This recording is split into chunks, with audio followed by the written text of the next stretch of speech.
Now the Assembly will hear an address. L'Assemblée va attendre une allocution de son Excellence Anthony Albanese, Premier ministre du Commonwealth d'Australie. Je demande au protocole de bien vouloir l'accompagner et j'invite M. Albanese à s'adresser à l'Assemblée.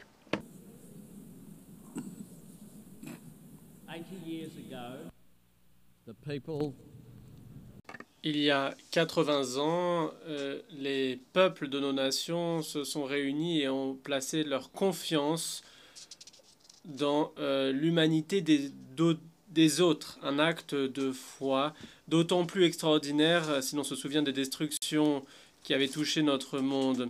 Et pourtant, des affres de la guerre, cette génération a trouvé le courage, la sagesse et la compassion d'œuvrer ensemble pour une paix meilleure, pour un monde non pas pour un monde gouverné par les droits et les règles et non pas la peur et la force, où la souveraineté de chaque nation serait respectée.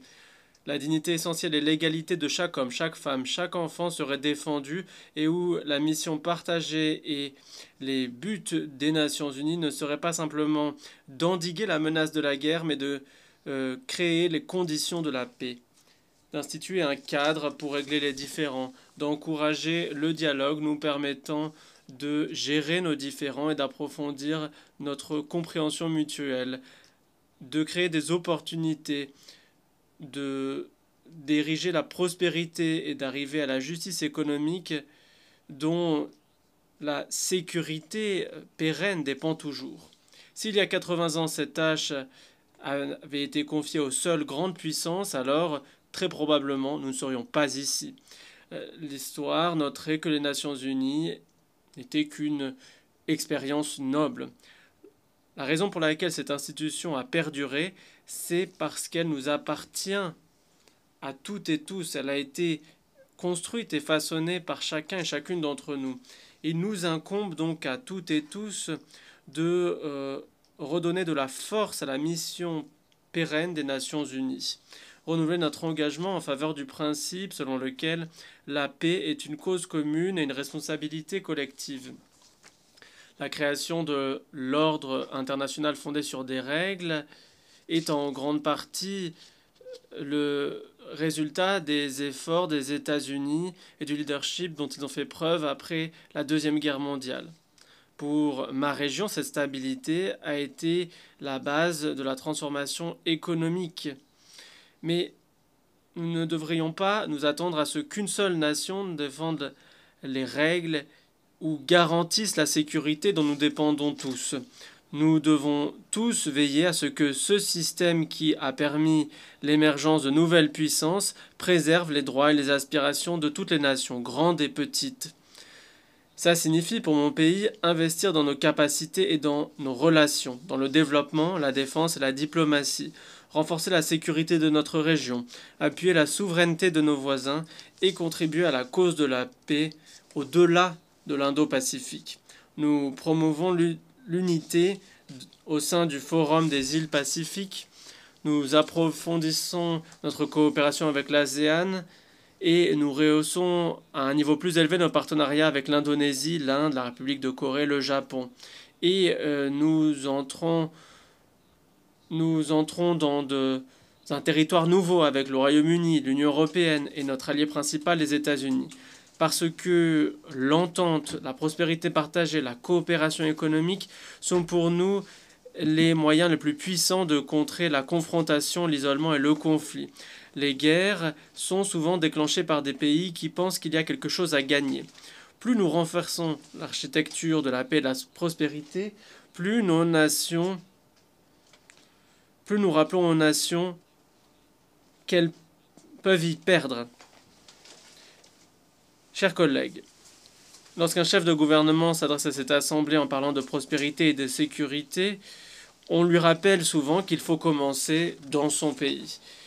Il nous incombe notamment de montrer à nos peuples que ce qui se passe dans le monde compte en fait pour eux aussi, et que lorsque nous coopérons pour améliorer la sécurité, contribuer à l'éradication de la pauvreté et à la protection de l'environnement, lorsque nous appuyons La création de forums tels que le G20, l'APEC, ou investissons dans les partenariats diplomatiques tels que le Quad. Nous ne mettons pas de côté nos intérêts nationaux ou les valeurs de nos populations. Nous honorons au contraire ces valeurs. Les Nations Unies ne servent pas qu'à permettre aux grandes puissances d'opposer leur veto aux ambitions des autres. C'est une enceinte permettant aux puissances intermédiaires et aux petites nations de se faire entendre et de réaliser leurs aspirations. C'est pourquoi l'Australie cherche ou brigue un mandat au sein du Conseil de sécurité pour 2029-2030 et que nous souhaitons co-organiser la 31e conférence des parties avec notre famille pacifique, des nations pour lesquelles le changement climatique n'est pas qu'une menace environnementale mais même existentielle.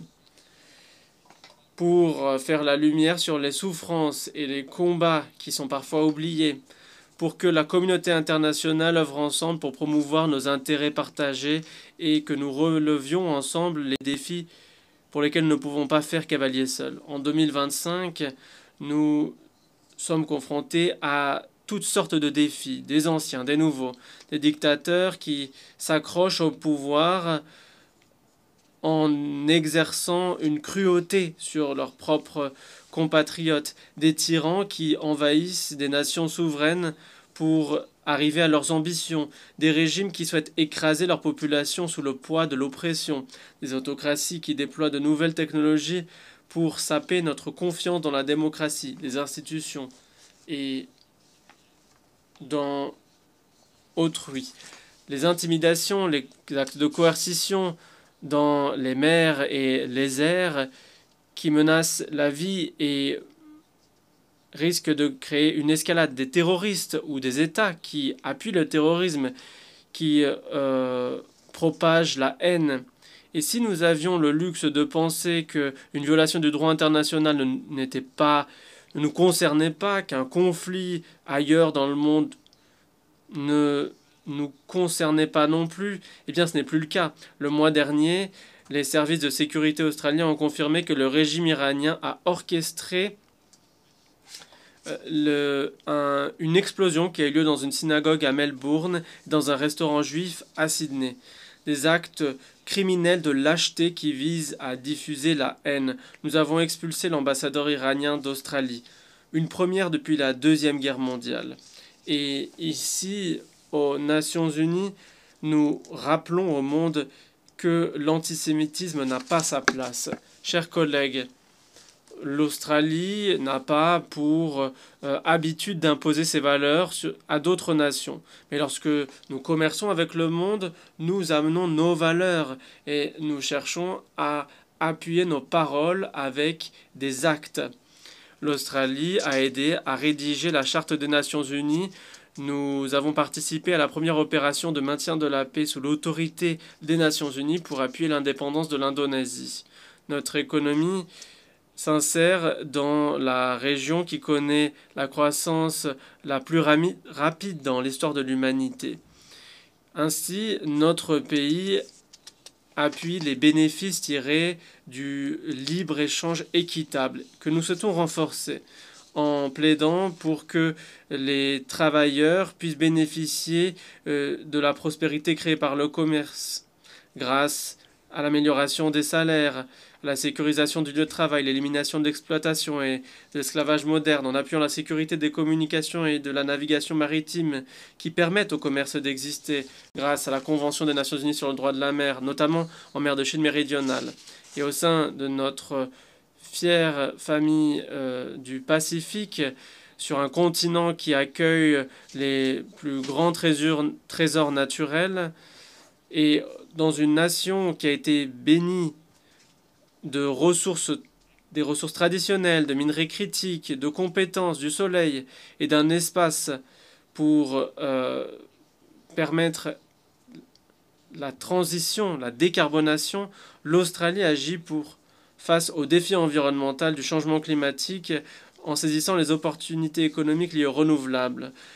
D'ici à 2030, nous arriverons à réduire nos émissions de 43% par rapport à 2005. La semaine dernière, nous avons fixé l'objectif pour 2035, réduire nos émissions de 62 à 70%. Nous honorons nos engagements découlant de l'accord de Paris et de ses objectifs qui visent à réduire les températures mondiales en dessous de niveaux dangereux. Notre objectif est ambitieux, mais il est surtout réalisable. L'Australie, plus que toute autre chose, considère que l'énergie propre nous permettra d'y arriver. On peut croire qu'il y a un choix entre croissance économique et responsabilité environnementale. Mais l'énergie propre permet la croissance économique rapide de l'Indo-Pacifique, permettant d'industrialiser et décarboniser en même temps, permettant aussi d'améliorer les conditions de vie de nos populations tout en réduisant les émissions de nos nations. Chers collègues, notre démocratie compte parmi les plus anciennes et c'est aussi le pays parmi les premiers pays où les femmes ont pu voter ou se présenter aux élections. L'Australie sait que les sociétés et les économies sont d'autant plus fortes qu'elles bénéficient du talent de tous leurs citoyens et citoyennes. C'est une Australienne, Jessie Street, qui comptait parmi les seules 8 femmes sur 850 déléguées à San Francisco en 1945, qui a insisté pour que la Charte des Nations Unies évoque expressément la discrimination sexuelle. Je la cite, « Quand les règles se taisent, les femmes souvent ne sont pas prises en compte. C'est pourquoi l'Australie est fière d'œuvrer à la promotion de l'éducation, des opportunités économiques et de l'autonomisation des femmes et des filles du monde entier. » Notre pays accueille la culture continue la plus vieille du monde et nous rendons hommage à la connaissance et la résilience des peuples autochtones partout. Notre pays a été enrichi et renforcé par le travail et l'aspiration des peuples de toutes confessions et traditions. Nous sommes donc opposés à la discrimination et aux préjugés partout. Notre peuple considère que la gentillesse est un acte de courage. Nous souhaitons que les travailleurs humanitaires puissent amener de l'eau, de la nourriture, des médicaments dans les zones de conflit en étant protégés. L'Australie, avec ses partenaires, a lancé cette semaine la déclaration pour la protection du personnel humanitaire. Je remercie les quelques 100 pays qui ont déjà approuvé la déclaration. Notre nation, sachant que la sécurité dépend de la souveraineté, et appuie le peuple courageux d'Ukraine qui combat l'invasion illégale et immorale de la Russie. Nous partageons la résolution de chaque membre de la coalition des volontaires qui souhaitent une paix suivant les conditions fixées par l'Ukraine. La nature de notre monde, que les Nations Unies servent, veut que cette institution soit constamment mise à l'épreuve. À l'heure d'incertitude mondiale, il n'y a pas de jour pour se reposer, pas de choix facile. Si les Nations Unies reculent, nous reculons tous. Si nous donnons aux populations des raisons de douter de la valeur de la coopération, alors nous risquons de voir les conflits devenir l'option par défaut. Si nous permettons à une quelconque nation d'imaginer qu'elle est au-dessus des lois, alors la souveraineté de chaque nation en sera atteinte. Si nous nous résignons à l'idée que la guerre est inévitable ou que nous reléguons au statut d'acteurs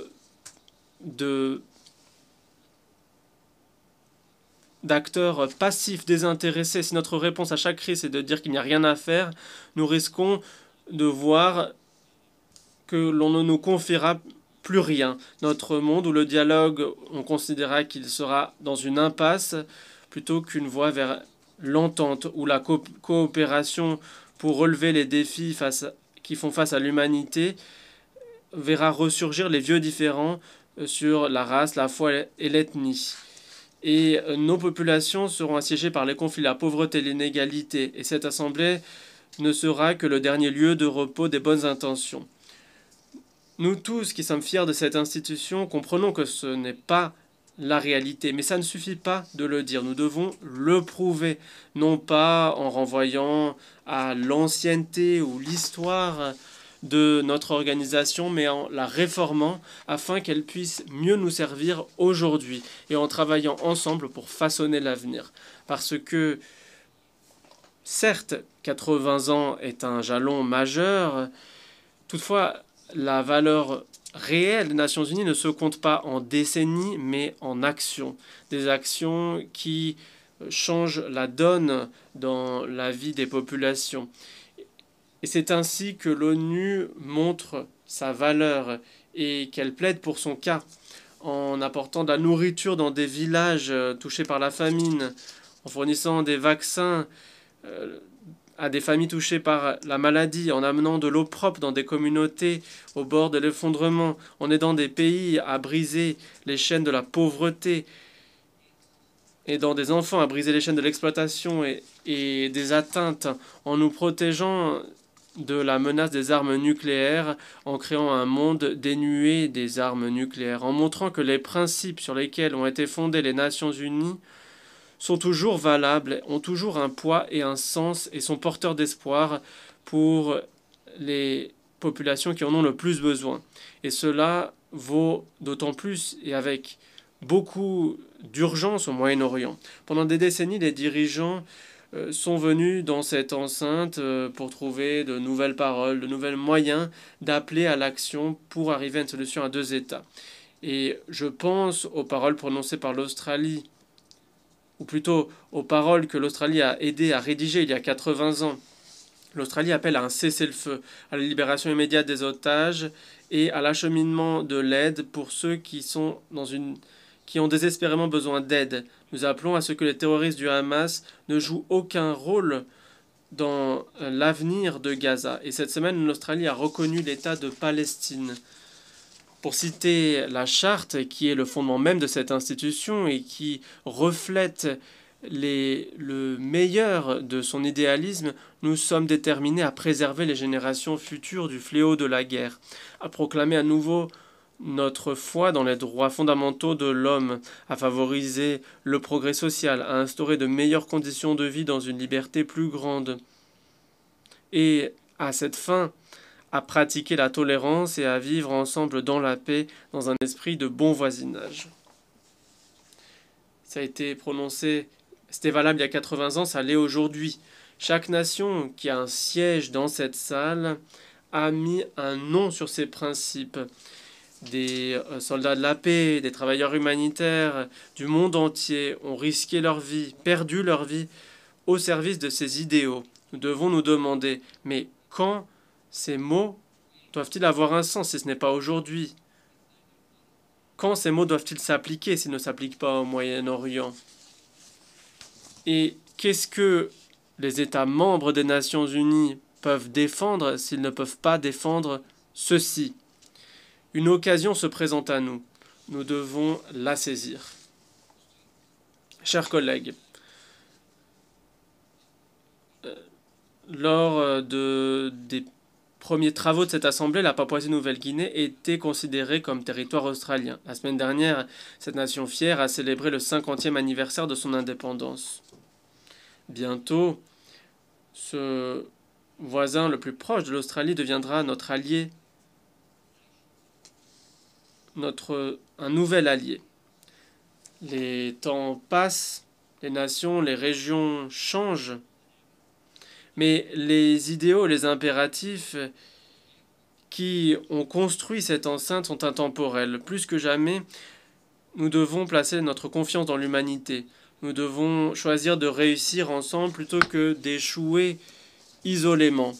Plus que jamais, nous devons œuvrer pour voir les promesses de cette institution réaliser un progrès réel pour les populations que nous servons. Plus que jamais, nous devons œuvrer pour construire un avenir à la hauteur des buts nobles des Nations Unies et à la hauteur des grandes qualités de nos populations. Nous avons tous un rôle à jouer et l'Australie, quant à elle, jouera le rôle qui lui incombe. Je vous remercie.